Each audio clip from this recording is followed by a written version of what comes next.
Hello friends, myself Satyendra Singh. This is my new topics object oriented programming using C++। ये BC second year का part है और second same में है। तो मैं आज कुछ basics, what is the class, what are needs of class, how to declare new object in the class, मैं थोड़ा डिस्कस करूँगा आपको। तो थोड़ा आप करिए प्लीज़। तो मेनली किसी भी चीज़ को देखते हुए कोई भी टेक्निकल वर्ड होता है, कुछ भी होता है, कोई न्यू चीज़ हम पढ़ते हैं। जैसे आपने फर्स्टली सी पढ़ा होगा, that type come in second same, तो आपने क्या पढ़ा, object oriented, it means C++। तो कुछ हो सकता है कि प्रोग्रामिंग लैंग्वेज में कुछ एनहेंस किया हो, क्योंकि हमने सी पढ़ा था, अभी हम C++ पढ़ेंगे। तो क्या क्या चीज़ एनहेंस की, क्या टेक्नोलॉजी हमने अपने आप को अवॉइड किया, क्या चीज़ को हमने एनहेंस करके चलिए उस पर मैं डिस्कस करूँगा आपको मैं। तो फर्स्टली मैं आपको इसके बारे में बताऊँगा कि इसके बेनिफिट्स क्या होते हैं। Then first reduce conceptual load. It means हो सकता है कोई भी आपको कोई टास्क मिलता है, वही टास्क आप डिकम्पोज कर देते हो कि वन टास्क आपको करना है, वन टास्क आपको करना है, तो वो काम आई थिंक हो सकता है वो कंसेप्चुअली हो और बेस्ट हो। अगर आप एक ही अप्रोच पे वर्क दोगे दैट मीन्स आपका काम तो होगा बट एक ओवरलोड के फॉर्म में चला जाएगा। बट आपके ऑब्जेक्ट ओरिएंटेड ने वही टास्क क्या कर दिया, डिकम्पोज कर दिया, इट मीन डिस्ट्रीब्यूट कर दिया कि this is your part, this is your part. तो ये डिफरेंट वे में जो रिड्यूस कंसेप्चुअल लोड है, तो जो आपकी प्रोग्रामिंग जो आपने सी पढ़ी थी वो क्या थी, प्रोसीजर लैंग्वेज थी। अभी हम क्या पढ़ेंगे, C++ आपका क्या है, ऑब्जेक्ट ओरिएंटेड है। तो मेनली ऑब्जेक्ट ओरिएंटेड का मीन्स क्या है, तो वो मैं आपको इसके बेनिफिट बताऊंगा। इट मीन आपको किसी भी चीज़ का बेनिफिट मालूम पड़ जाएगा, दैट मीन्स आपको वो चीज़ मालूम पड़ेगी जो आपको पढ़ रहे हैं आप। तो first is reduce conceptual load, यानी उस चीज़ को किसी भी टास्क को डिकम्पोज करना, एग्जीक्यूट करने से फाइल को डिकम्पोज करना कि this is your package, this is your package. उसको डिस्ट्रीब्यूट करने से क्या होगा, आपका रिड्यूस होगा conceptual load. Second, fault containment. अगर आपने किसी भी क्लास के वर्क को आपने डिफरेंट क्लास के अंदर उसको डिस्ट्रीब्यूट कर दिया, क्लास 1, क्लास 2, क्लास 3, हो सकता है आपको ये वर्ड आपको थोड़ा कॉन्सेप्चुअल लग रहा हो कि फर्स्टली आपने सी पढ़ा है तो आपको कोई ज़रूरत तो पड़ी नहीं क्लास की, तो वो भी आपको बताऊंगा। बस आपके माइंड में ये होना चाहिए कि एक पेरेंट्स क्लास होती है, सेकंड चाइल्ड क्लास होती है, फिर उसकी चाइल्ड क्लास होती है। इट मीन अरे आप किसी को भूलिए, रियल सिनेरियो एग्जाम्पल लेके आपके ग्रैंडफादर का योर फादर, फिर आपको, तो इट मीन्स आपके जो ग्रैंडफादर से आपके जो फादर ने क्या किया, कुछ एनहेंस लिया, कुछ नॉलेज ली, वही इसमें हमें देखने को मिलेगी ऑब्जेक्ट के ओरिएंटेड में कि आप एक सुपर क्लास बनाएंगे यानी और ग्रैंड पेरेंट्स क्लास, उसके बाद फादर क्लास बनाएंगे, तो वो नॉलेज क्या होगी, डिकम्पोज होगी, वो बटेगी डिफरेंट फॉर्म में। तो वो फॉल्ट कंटेनमेंट क्या रहेगा, मिनिमम रहेगा। इंडिपेंडेंट प्रोग्राम कंपोनेंट, जितने भी इसमें कंपोनेंट्स डिक्लेयर करेंगे, डिफाइन करेंगे सुपर क्लास के अंदर या ड्राइव क्लास के अंदर, हम क्या करेंगे, इंडिपेंडेंटली बॉडी बनाएंगे। इट मीन्स आप भी, जैसे आपके पेरेंट्स कहते हैं भाई इंडिपेंडेंट बनो, इंडिपेंडेंट का मतलब क्या होता है, भाई अपना टास्क खुद करो, खुद अपना खर्चा चलाओ। इंडिपेंडेंट बनने के आफ्टर कंप्लीट 10+2 तो आपको कुछ रेस्पॉन्सिबिलिटी होती है कि इंडिपेंडेंट। तो यहाँ पर क्या है, जो ऑब्जेक्ट ओरिएंटेड प्रोग्रामिंग का अप्रोच है वो क्या है, टोटली और इंडिपेंडेंट। हम इसको इंडिपेंडेंट प्लेटफॉर्म नहीं बोल सकते। जितना अभी आप जस्ट मूव करोगे, अभी आप फर्स्ट ईयर में, दैट सेकंड ईयर में, इट मीन सेकंड सेम में या थर्ड सेम में आए हो, फोर्थ सेम में आएंगे, तो आप क्या पढ़ेंगे, जावा पढ़ेंगे। तो जावा के बारे में आपको बताया जाएगा this is platform independent.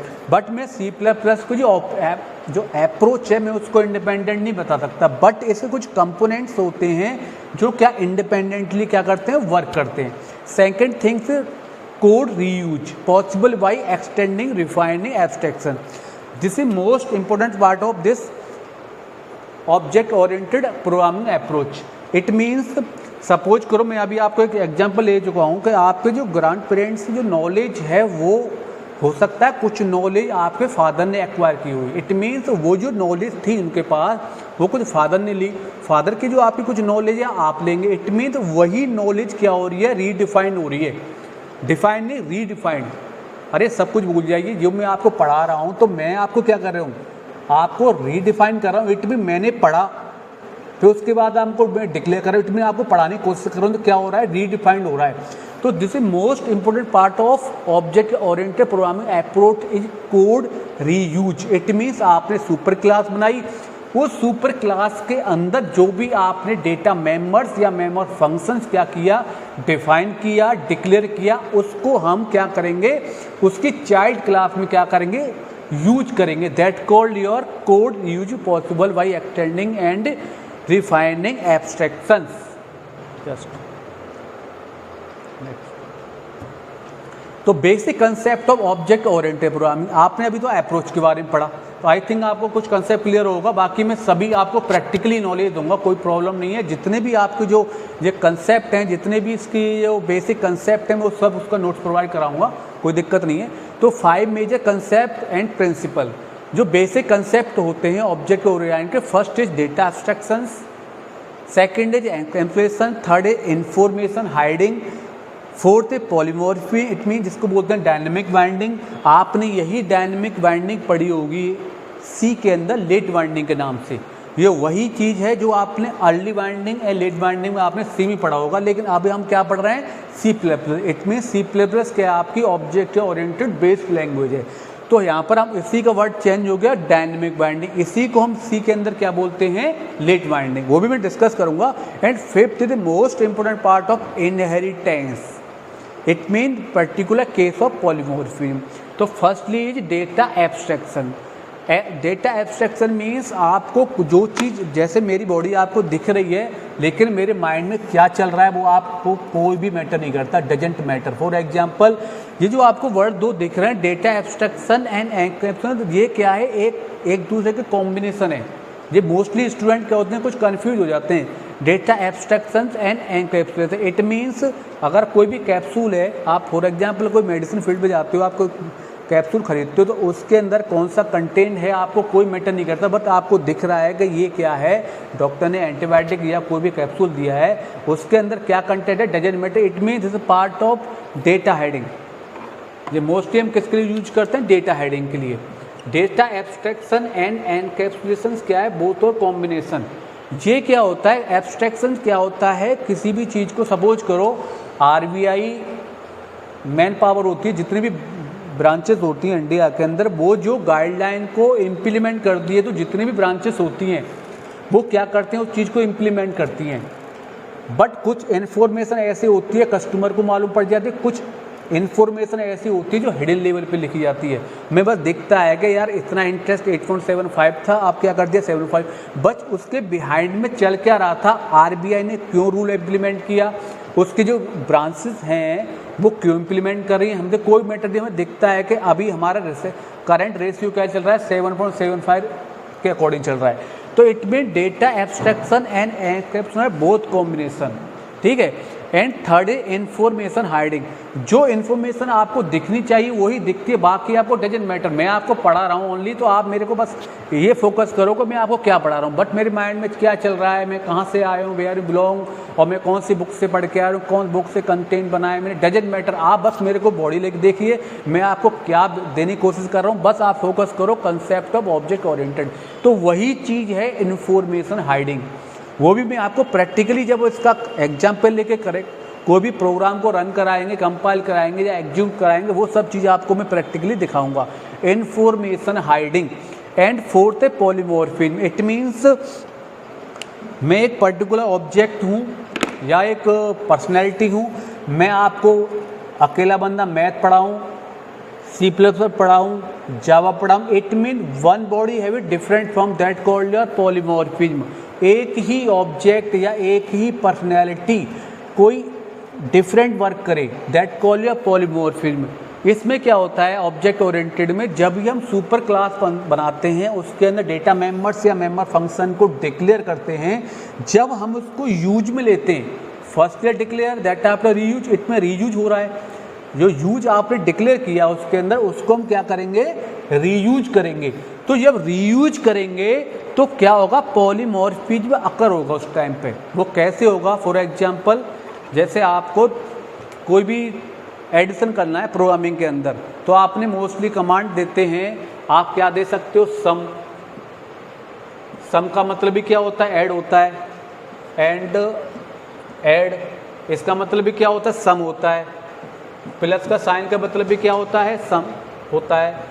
And एक होता है कॉन्टिन्यूएशन, इट मीन ये क्या है, वर्क सबका क्या है, ऐड ऐड ऐड, बट ये क्या है, डिफरेंट फॉर्म में वर्क कर रहे हैं, that call your polymorphism. One entity या one object have a different form, that called your polymorphism. It mean dynamic binding. ये मैं आपको बता चुका हूँ, जो आप सी के अंदर यही डायनेमिक बाइंडिंग आपने किस नाम से पढ़ी होगी, late binding.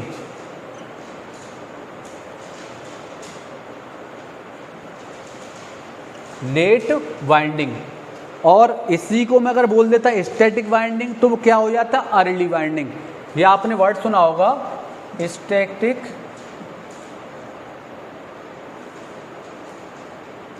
Static binding means early binding. इसी को हम क्या बोलते हैं, अर्ली बाइंडिंग।